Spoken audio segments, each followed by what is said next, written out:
AIR news में आप सभी दर्शकों का स्वागत है। मुल्क में कोरोना वायरस तेजी के साथ बढ़ रहा है।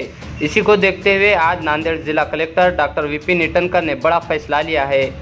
आए दिन नांदेड़ में कोरोना वायरस के पेशेंटों में बेतहाशा इजाफे की वजह से अब नांदेड़ में कंप्लीट लॉकडाउन लगाने का फैसला किया जाएगा। बहुत जल्द इसका खुलासा जिला कलेक्टर मीडिया के सामने करेंगे। आज इसी तरह की बात मीडिया के नुमाइंदों से करते हुए डॉक्टर विपिन ईटनकर ने खुद कही। Bureau report Nanded. आपल्याला माहीत असेल की मागच्या 1 ते 1.5 हप्त्यापासून आपल्या नांदेड शहरामध्ये पर्टिक्युलर नांदेड जिल्हा आणि त्यातल्या त्यात नांदेड कॉर्पोरेशन एरियामध्ये मोठ्या प्रमाणामध्ये केसेस पॉझिटिव्ह येत आहे। त्याच्या अनुषंगाने आम्ही काही पार्शियल क्राऊड कंट्रोल ऑर्डर काढले होते, पण तरीसुद्धा जनतेमध्ये जेवढं अवेअरनेस पाहिजे जेवढं अवेअरनेस नाही आलेलं आहे ते थोडं इनडिसिप्लिन याच्यामध्ये वागत आहे। त्या अनुषंगाने आता पुढच्या 2-3 दिवसामध्ये लॉकडाऊन करायचं किंवा कसं याच्यावर चर्चा होती।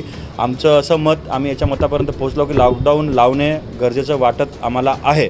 त्याच्या अनुषंगाने डिटेल ऑर्डर काढायचे असेल तर डिटेल ऑर्डर काय काढायचे आहे त्याच्यात आम्ही फेसबुक लाईव्ह पण करू आणि जनतेला आम्ही सांगू की लॉकडाऊन जर असेल तर कशा प्रकारचं असेल। आता लॉकडाऊनचा निर्णय झाला का?